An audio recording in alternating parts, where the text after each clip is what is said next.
أعوذ بالله من الشيطان الرجيم. بسم الله الرحمن الرحيم.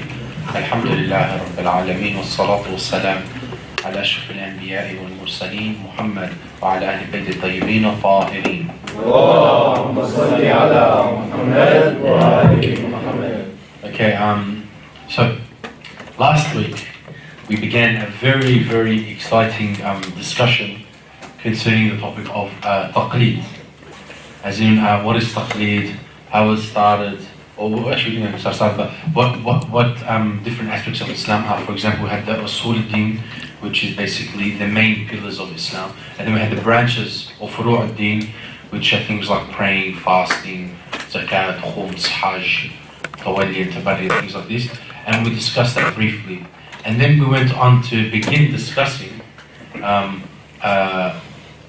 9 criteria of taqlid, or mujtahid, marja. So what are the 9 things, or what are some of the things, which need to be established for a person to become, or to be deemed marja. So inshallah, I'm going to take off from there, but before we do, I'm going to begin. No, you can go through. Inshallah. So what I'll do is I'll use the whiteboard again. Okay. So there are a few conditions. So I'm going to put them down. We'll just to highlight what are some of the conditions that need to be met for someone to be considered a marja. Okay. So the first one we started with last week, which began quite a debate, was the one of most knowledgeable, or a'lam.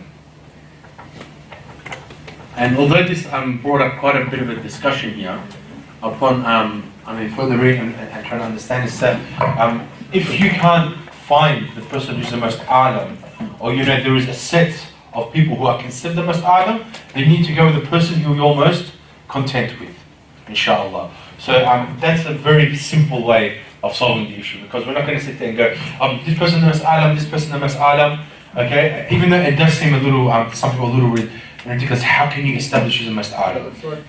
Isn't it similar to like choosing a doctor to do surgery? Well, that's a standard example that is used. That is a standard example that is used. But I was thinking about it the other day, right?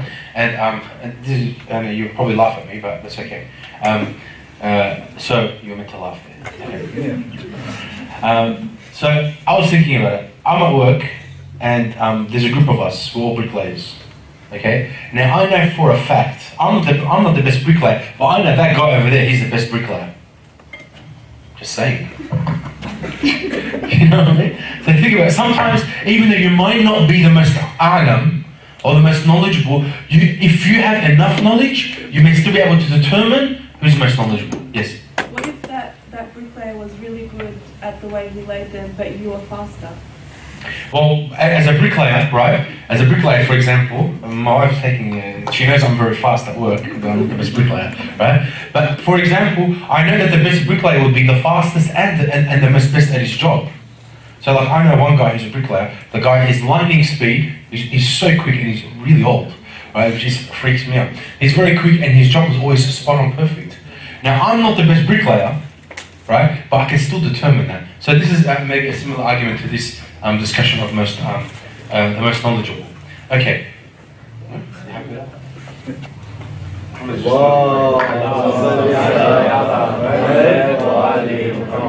Okay, so the person must obviously be sane. Okay, so he must be sane. A tricky one. So he must be sane. So he can't be crazy. Obviously he has to be of sound mental health. Okay, he must be medically. Medically, yes, medically. Okay, he must be ifnashari. So I don't know if I'm spelling that right, but okay, he must be ifnashari. Okay. What if he suffers from mild depression? Mild depression. But he's highly intelligent. Well, let's move on. Okay, no worries. I really don't know. This is guidance anyway, so we're going to give a bit of discretion. Yes, of course. Okay, so another one. So he has to be sane. He has to be an adult or baligh. Okay, so as you know, baligh, for example, when you're of maturity. Okay, now this is an interesting one. Okay, it has to be male. Okay. Now some people I heard a and I know who said that, right? Okay. Now some people sit there saying, oh, what do you mean? A female can't be a marja? A female can be a mujtahid. Okay, but the consensus is that she cannot be a marja, or people follow her taqlid. Sorry. What's the evidence on that? Okay, well, see, this is a discussion that is occurring right now in some of the academic fields regarding this topic, and there have been some scholars of past who have said there's been a couple of scholars of past who said there's no problem with a woman being a marja, for example. But this is a general consensus. Yes, there. If you follow a marja who argues that female scholars can be a marja, then can you go from that following a female scholar? Well, that's a good question. Although I don't believe there are any female marjas. There are female mujtahideen right now. There was very recent, I don't know if she's passed away, but a very famous female mujtahida in Iran. But I don't know if she's still alive. Her name was Khanum Maryam. Can a marja be a marja without a female raising him? No.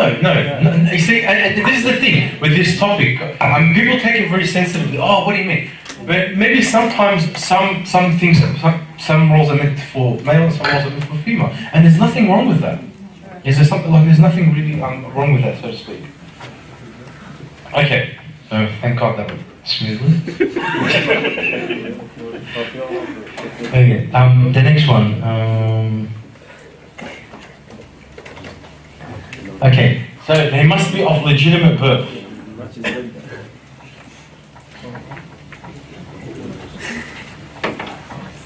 Okay, so legitimate birth, everyone knows what that is.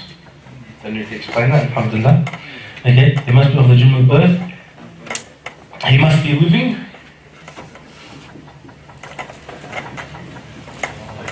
Or have been living at the time when you started following? Yes, so if so a lot of people, a lot of our fathers, you ask them who is the taqlid, and they say Abu Qasim al-Khoury, and they're still on his taqlid because, or some people still on the taqlid of Sayyid Khomeini, for example. Okay, or Sayyid Qutb or Ayatollah, for example, if I'm saying his name right. Okay, he's living and he must be just. You know, I don't think I've missed anything, have I? One more. You've got 8.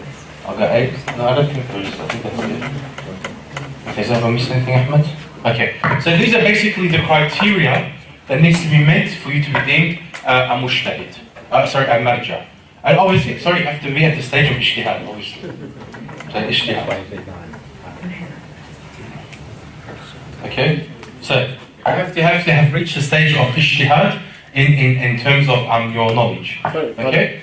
Yes. Can I ask you, is that the criteria you need to have to become a marja, or you need to follow someone that has these criteria? Well, sorry, yes, you need to follow someone that has this criteria. Because being alive is redundant. If you're not alive, then you can't become a marja. Yeah. So this is the criteria that you need. Thank you, Muhammad, for pointing that out. This is the criteria that you need to follow a marja. So the person who you decide to follow has to have this criteria, inshallah. Okay? So that does it with the 9 signs. And is that clear? Does that make sense? Is everyone okay with that? So what if a marja, a live marja, said that you can follow dead marja? Okay, so there is a few opinions regarding this. I think there was Ayatollah Ibrahim al-Jannati and I believe Sayyid Kamal al-Haydari have this opinion. They say you can follow a marja who's passed away, but it has to be like I think within your era. If I'm correct, if I'm correct, Ahmed. I know this was a recent question in regards to the passing of Sayyid Muhammad Hassan Fadlullah. But some people said, can I do taqlid to him? Some people. Yeah. Just with that as well, there's actually a few that have said it. There's Ayatollah al-Fayyad as well, I believe, has said it. Fadlullah as well has said it. Now, just with that, they also say, this is the interesting part, they also say you have to find a living marja that says that it's okay firstly, you have to find a living marja that you believe is amongst the most knowledgeable, and from them, if they say it's okay to follow a dead marja, then you can refer to marja. So it's not so straightforward. It's a complicated matter, and it's something that you should really look into, because it does get overcomplicated, because what is considered your error, for example, and why is it that it has to be limited to that error? And if it is unlimited, then why can't I follow, for example, Shaykh al-Suduq, that lived in the time of the Ghaybat al-Sara, there's minor occultation, yeah? I think the point of it is there are new moral dilemmas facing us in our time that were not faced by people. But even with that, they say that you can follow them with whatever fatwa they have, and anything that they don't have, then you can refer to a living one. So then why can't I refer back to, for example, Shaykh al-Suduq, or al-Kulaini, or Shaykh al-Tusi, or whatever it is? And the thing is now you have, it's already hard enough to find who the most knowledgeable is, and we have, a couple of hundred, let's say, maraja. Now you've got a pool of hundreds of thousands, potentially, to find who the most knowledgeable is. It's a complicated matter. Generally speaking, you should find, first and foremost, who the most knowledgeable living marja is, and see what he says about following a dead marja. So yeah, that's the first thing. And as well, some say that you have to be following him while you're living.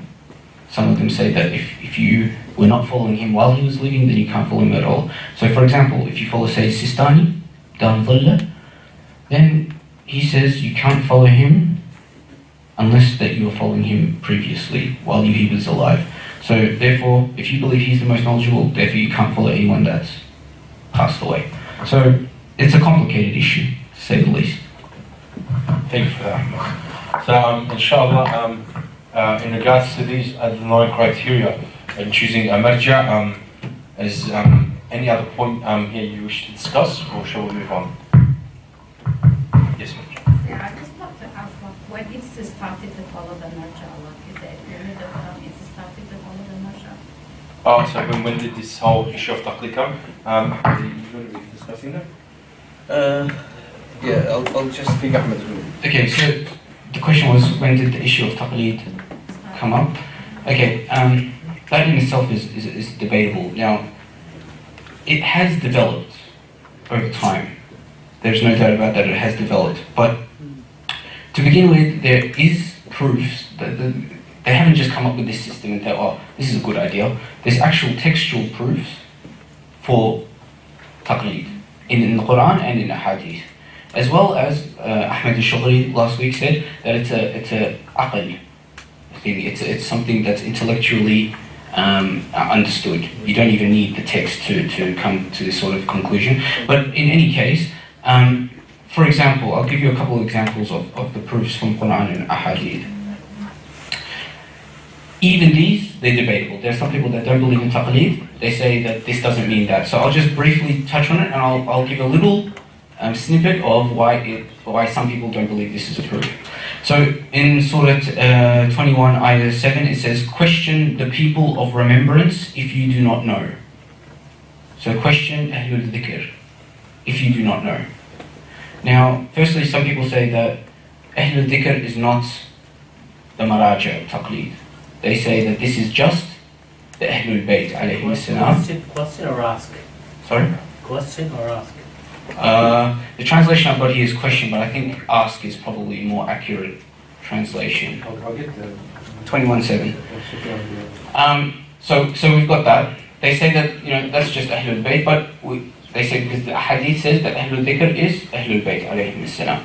Now, we have to remember that there's many layers to the Quran, and this is the whole point of this Quran tafsir classes. On one level, yes, it is the Ahlul Bayt, but on the other level, on the apparent, this is clear that if you want somebody to give you an answer to something, then the person that is always reminding people about the truth is a good person to ask. So that's just one way of looking at it. One of the biggest proofs, though, is Surah Tawbah. Yep. Can I add to it? Yes. At the beginning of the Islam, there was no need for taqlid because everyone was following the Prophet Muhammad sallallahu alaihi wasallam, and after that, as we know, all but for when Islam started to expand, and the Prophet and the Caliph or Imam's advice was not available for largely beyond the core of the Islam, like Mecca and Medina and other places. So they started to refer to the people who have like direct contact with the Nabi and Sahaba, and start to take from their teachings. That's when the idea of like following the teaching of Islam began. Excellent. Yeah. So there's actually in Usul al-Kafi there are several hadiths where Imam al-Sadiq would say this particular companion, he lived in a different area. Yeah. He said this particular companion, whatever he says, is from me. So if there's any hadith that he narrates and says that you should follow this particular ruling, it's the same as if I said it. So follow him, and in fact the words is obey him. Okay? So we see that the idea of taqleed, of a non-ma'soom, has come since the times of the Imams, through the authorization of the ma'soomeen, alayhim as-salam. Now, one of the biggest proofs that they use is Surah At-Tawbah, ayah 122, where it says, "But why should not a party from every section of them, the believers, go forth to become learned in their religion, and to warn their people when they return to them, that they may beware." So this is the idea of, you know, during the time of the Prophet and Imams, people would, you know, go, for example, jihad, you know. Well, for some people, they would stay within the area and learn. يتفقهون, I think that's the word to use. And they learn their religion, so that when those people come back who have been serving Allah in a different way, when they come back, they'll be able to learn from these people. So in fact, they say that this is actually wajib kafai. For within every community, it's wajib for some people to go and become learned so that other people can refer to them. And they say it's wajib kafai because right now, let's pretend in Melbourne we have no contact on sistani.org or the internet. Let's just say, for example, all of us in this room, that's all we have contact with.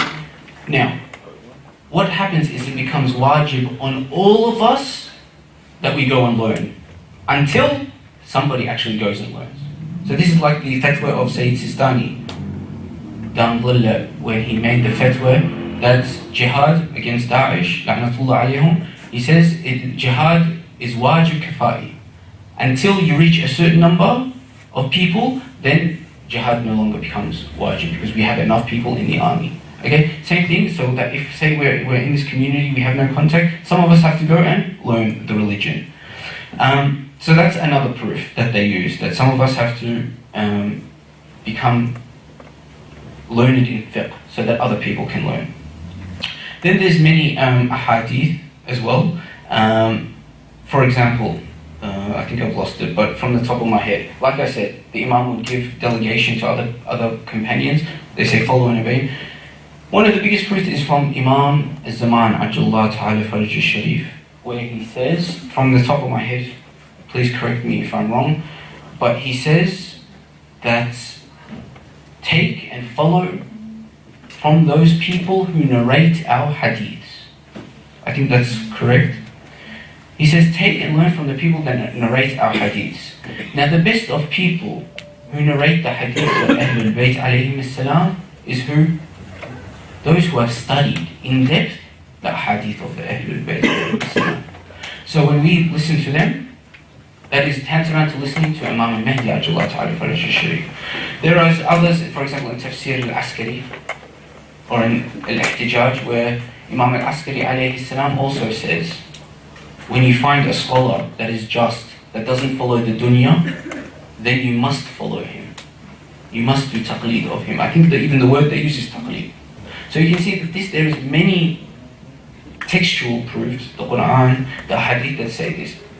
Some may come along and interpret it in different ways and say, no, it doesn't mean this. It says, follow the people who narrate the hadith. I can narrate a hadith, therefore you have to follow me. Some of these arguments is not logical, but there is refutations for it that say, no, taqleed is not wajib. But it is there, and then use the aql to come to the conclusion. صلوا على محمد وآل محمد. اللهم صل على محمد وآل محمد. So here is the hadith from Imam al-Mahdi, Ajala Ta'ala Sharif. As far as newly occurring circumstances are concerned, you should turn for guidance to the narrators of our hadith, for they are my proof over you, just as I am Allah's proof. So it's a very strong word that he uses. So that hopefully answers the question of where taqlid came from and the developments of it. Now pretty much we have quite a bit of time. We open it up to you guys for any more questions. Now keep in mind we don't have H.D.F. ourselves for us to know all the answers. This is a discussion. We might actually even have less knowledge than many of you, and I'm sure that that's the case. So share whatever you have and whatever piece of advice you have for this topic and any questions so that we can all discuss and please feel free to do so. You said that it's developed over time, so I just wanted to see what you mean by that it's developed over time. Okay. When I say developed over time, there was a development in the way that the hadith are understood and the way that it's derived and the way that it's taken as what's authentic and what's not authentic. For example, you'll find the earlier scholars, when Al-Kulayni radiallahu anh compiled Al-Kafi, he said that I have not authenticated the chains of what's sahih and what's not until da. He said, I have left that alone. What is sahih and what is da'if is what's strong in chain and what's weak in chain, or what's strong hadith and weak in hadith, is the one that agrees with the Quran and the Sunnah is correct. What's weak is what goes against the Quran and the Sunnah. Now, of course, there's a lot of hadith that the Quran is silent upon. So it's not so straightforward. So there was developments. Then there was, for example, people that studied rijal, which is the men who narrate the hadith, al-rijal, the science of men. Study the men that narrate. And you find that many people have books. For example, Shaykh al-Tusi, al-Khoi, rahmatullah alayhum, who come and they say, for example, this person, he is reliable. This person, he is an exaggerator. This person had bad memory. This person was a liar, so on and so forth. And this, obviously, this science is very deep and it comes from, all leads back to the Imams. For example, the Imam would say that this companion is truthful. That companion will say, this companion was very close to me and he's truthful. Therefore, there's a chain all the way to the Imam to say that this person is a reliable narrator. And you'll find that there was a big development in that. And now you find the school of Al-Khoi, rahmatullah alayh, is very focused upon the chain of narrators. Whereas you'll go back to previous scholars like Al-Majlisi, who was not so strict upon this. And you'll find one of the 4 books. The Shia have, the Sunnis have 6 big books. Bukhari, Muslim, Tirmidhi, Abu Dawood, An-Nasa'i, and what was that? Bayhaqi? Malik? I think it's either Muslim Ahmad or Muwatta. I can't remember, to be honest with you. Malik? Yeah. Okay, anyway. I don't really care, to be honest with you. The Shias have 4 books, 4 canonical books, that's really important. Al-Kafi, Man La Yahdaruhu al-Faqih, Al-Istibsar, and Tahdib al-Ahkam.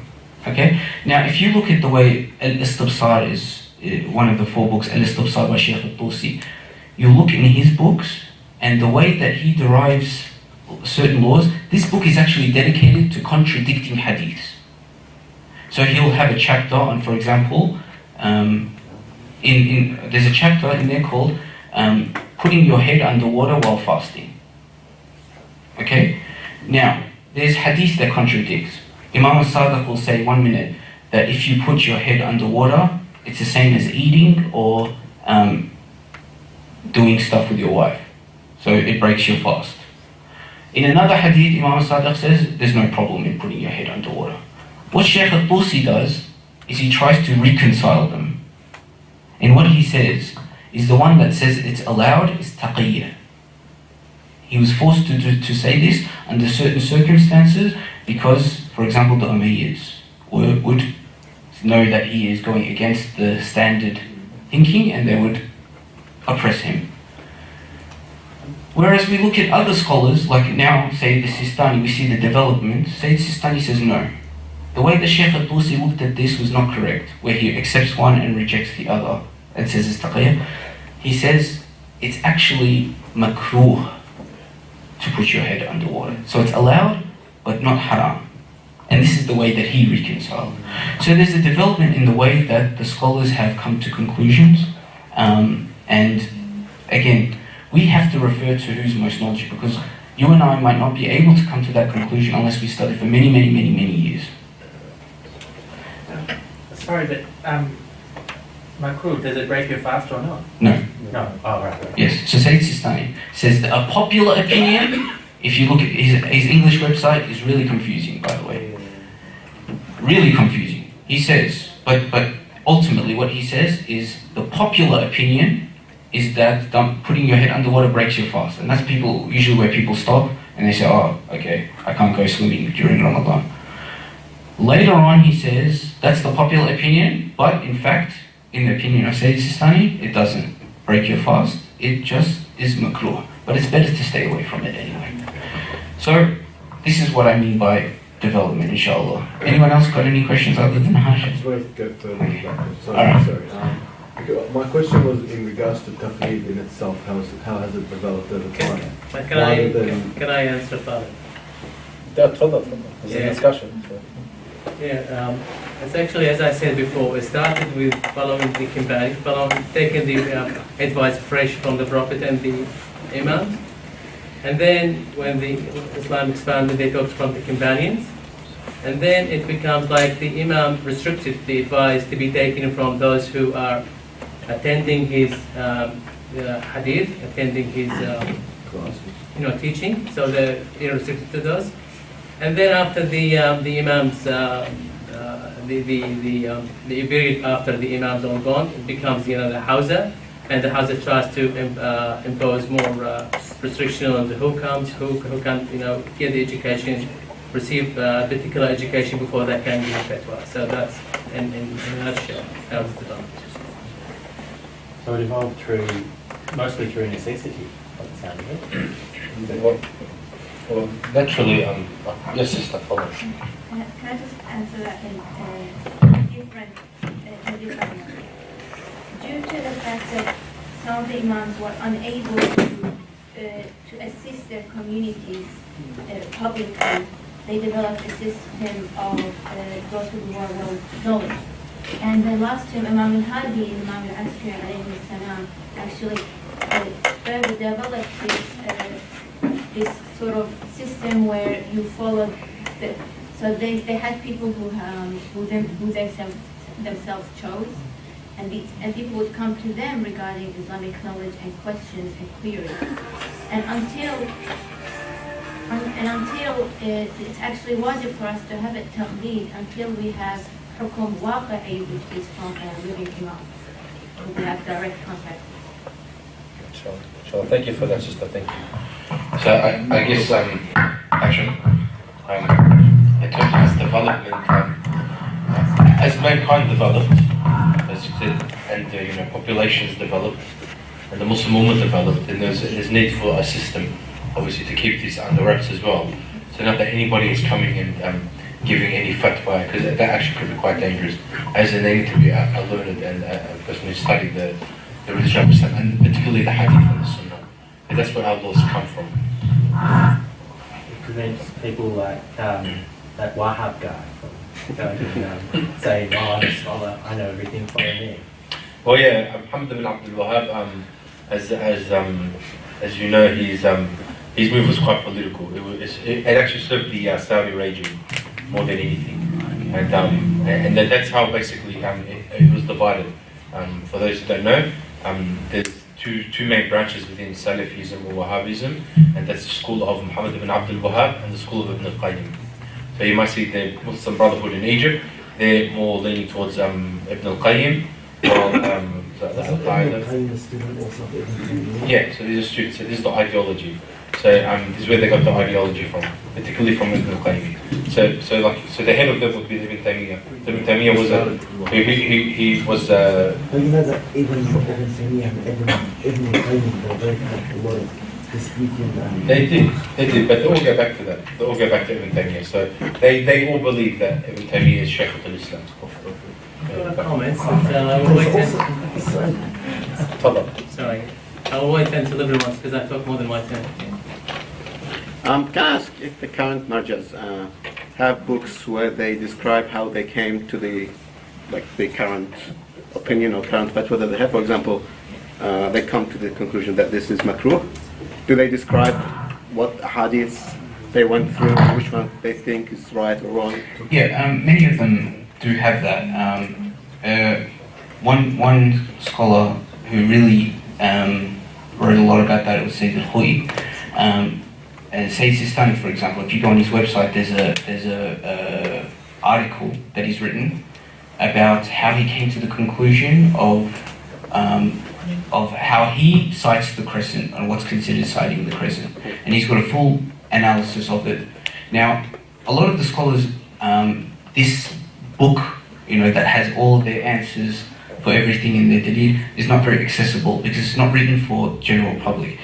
One scholar that I know of that has, for pretty much all our fiqh, written the reasons why and even why some agree and some don't agree and so on and so forth, is Sayyid Sadiq al-Rouhani. He's written a 27, I believe, volume book called Fiqh al-Sadiq. Now in that, he brings his Quranic proofs, his ahadith, and how he comes to a conclusion, and even sometimes bringing in differing positions. And then he comes to, why I believe in this. And he might even say, my teacher, Sayyid al-Khou'i, says this, but I disagree with him because of this. And it's really beautiful to see that the student disagrees with the scholar, with the teacher. The student disagrees. Some people say that, why is this? Why is there so much disagreement? Why is that? There is actually a beauty in that the student doesn't blindly follow what the teacher. In fact, if you ask Sayyid Rouhani, who is the most knowledgeable scholar since the ghaiba, since the time the Imam has gone into hiding, he says, my teacher Sayyid al-Khou'i is the most knowledgeable since the time of the ghaiba. But I still differ with him on a lot of things, subhanAllah. So you can see that the scholars all have their own sort of way of coming to conclusions. Some have made it public, some have not made it public. And if you actually send them a question asking, can you please give me your dalil, your reasons for this, they usually will come back with this hadith and that hadith. So yes, it is available. And I think we need to, as Shia, if we really want to develop ourselves, we don't have to go to Qom and study for 10, 15 years. Just reading these books sometimes can be, enlightening for us. Yeah? Just one comment on this. If you want to read a science and you don't have the background to understand it, it has a danger.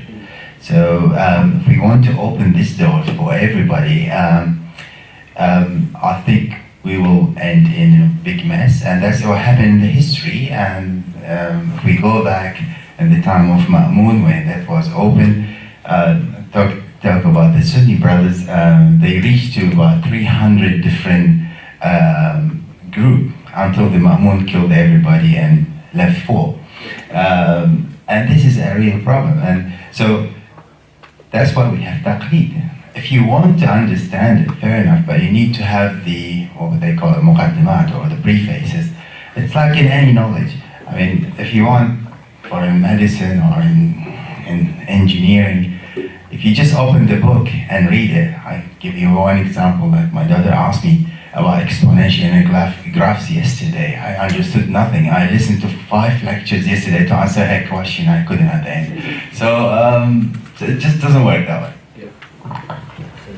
Yeah, definitely. That's the thing. Sometimes they'll bring their proofs, but you don't have that foundation to understand the precision behind that. There is no harm at all. If you ask any doctor or any engineer of the method they use and why they believe this or that, they'll tell you. Yeah. I mean, it's not a secret. It's not a secret. The whole Quran is out there. Yeah, it's not a secret, but then you might see this is the problem. I know the problem that you may get, but the same as God created us all, and the problem that you may get by freedom of choice is that you may become a kafir, but that's fine. Yeah, precisely, yeah.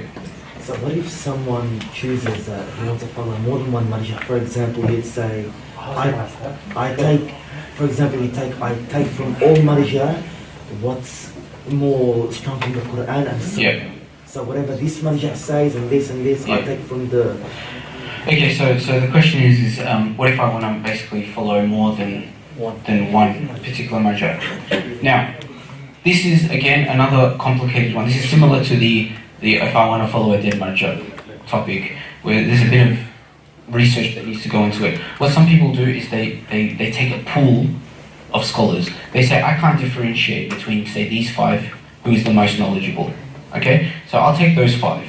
Now, the popular opinion is that with those 5, I will always take the most cautious of fatwas. So like I said, I think it was a couple of weeks ago or last week, that if 4 say that gelatin is halal, but one says that gelatin is haram, then I will take the one that says it's haram because that's the more precautious method. Therefore, I'm safe.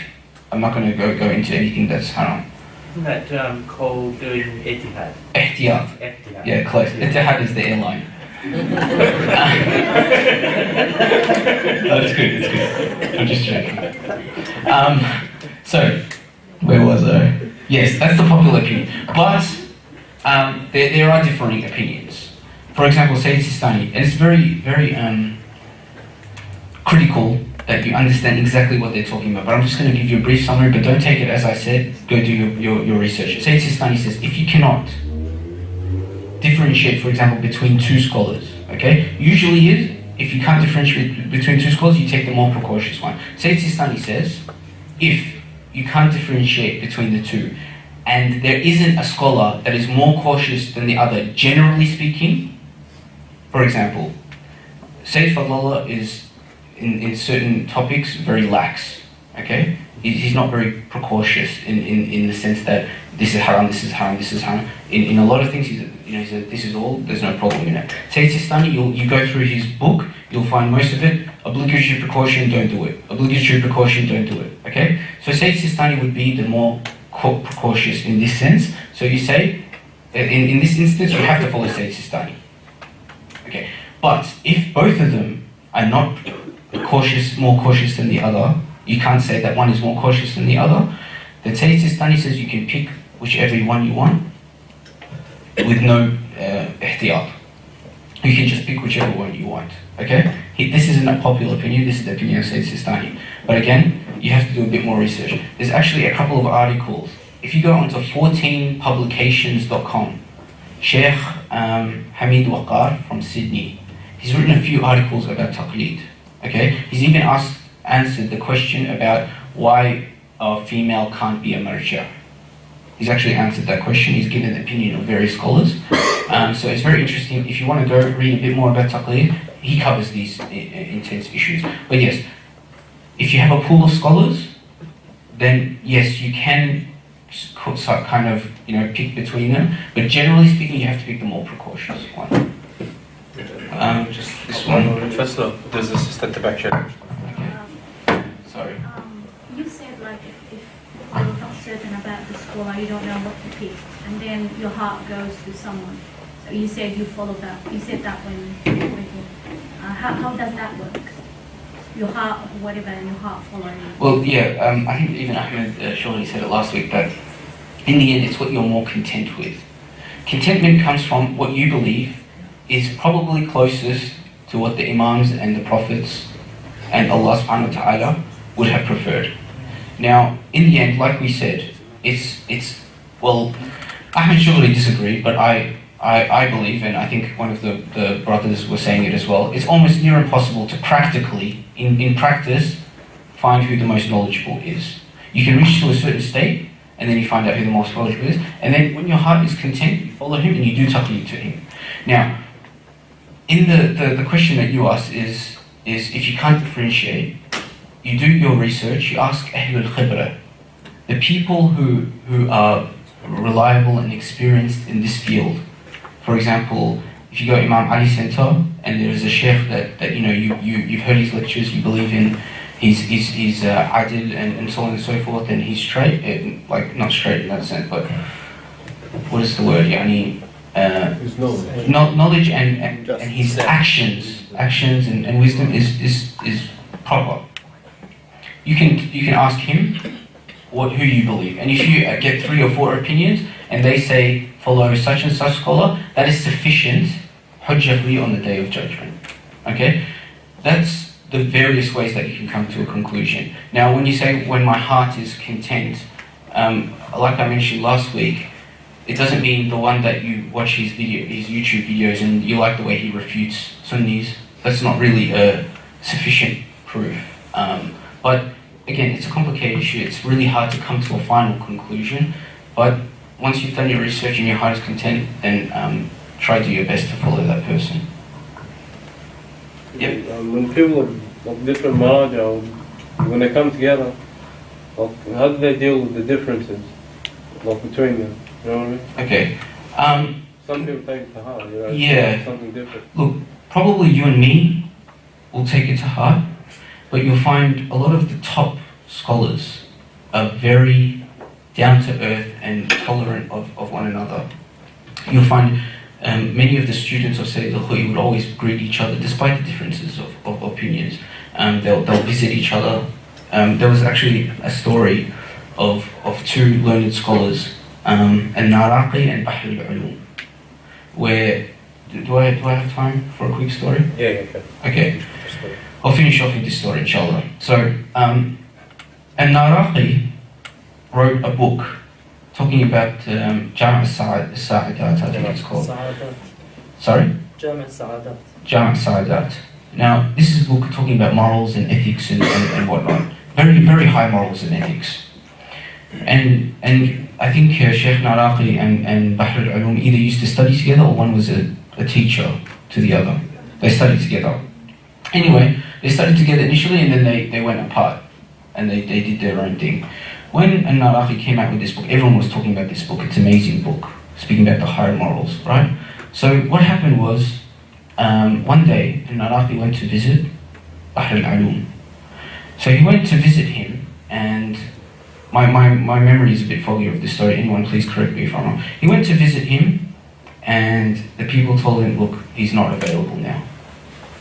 And he's like, but he's my friend, you know, we grew up together and I'm pretty sure you want to see him. He's like, look, he's not available now. He went back. The next day he came, same thing, he wasn't welcome. He went back. He came again, he knocked on the door, and he said, you know, let him in. He comes in, and you know when the scholars, or even, you know, you and your family friends, when you come and meet each other, what happens? Everyone gets up, you kiss each other, me and Talib have the power high five, let's try to do it. No, that's a bit way better. Yeah, that's a bit better. So, you know, and then we hug and kiss and whatnot. Not that type of kiss, come on. On the cheek, the Iraqi way. And then, you know, you sit down and talk and whatnot. He walked in, Naraqi walked in, Bahr al-Ulum doesn't even look up, he doesn't lift his face. He keeps doing what he's doing, writing or eating or whatever it was. Naraqi come, ask him, you know, how are you? Good. You know, how's things been? Great. You know, very cold. So the time was up, and they said, you know, you have to leave now. So Naraqi got up, and he said, you know, thank you so much for your hospitality. Inshallah, I'll see you again. And he walks out. As he's walking out, Bahr al-Ulum says, wait. Gets up, hugs him, kisses him on the cheek, and he says, when you wrote that book, I read it, about these high morals and high ethics. But I wanted to see that book that you had written. Was it your heart writing, or was it just for a bit of popularity? Do you implement those high morals and those high ethics in what you write? Or do you just talk and then act in a different way? When you came back and you didn't treat me any less than what you should have treated me, and and you still were grateful for what I had given you, the hospitality, even though I treated you like dirt, that shows me that you have high morals. That's makarim al-akhlaq. When somebody treats you bad, but you still treat them good. And so this is the relationship that the scholars have. There might be one or two, I guess, bad apples where they like to attack other scholars, but generally speaking, they all have a really good relationship and they respect each other.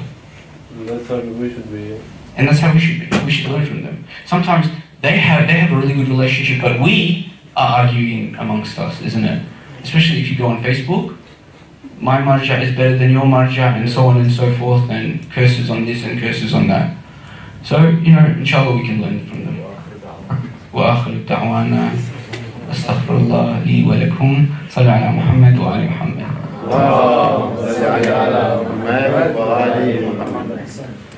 Thank you guys for your attendance this week. I think that does it for the topic of taqlid.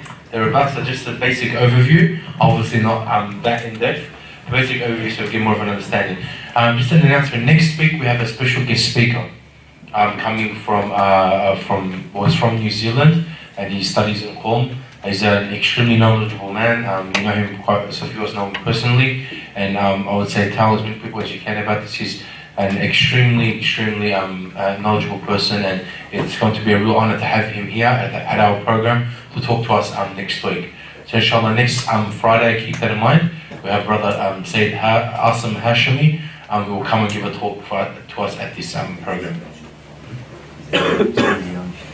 Yes, and he's a young sheikh. I think he's 32 years old, 32 or 33. He's very young, and he's been studying for I think over about 9 years. No. Yes, that's right. So he's actually reached the stage of Bahth al-Kharij, which was for such a young age to reach that stage, quite incredible. So inshallah he'll be with us next Friday, and he has a lot to offer, inshallah. So we hope to see you then. Thank you very much for your attendance. Assalamu alaikum.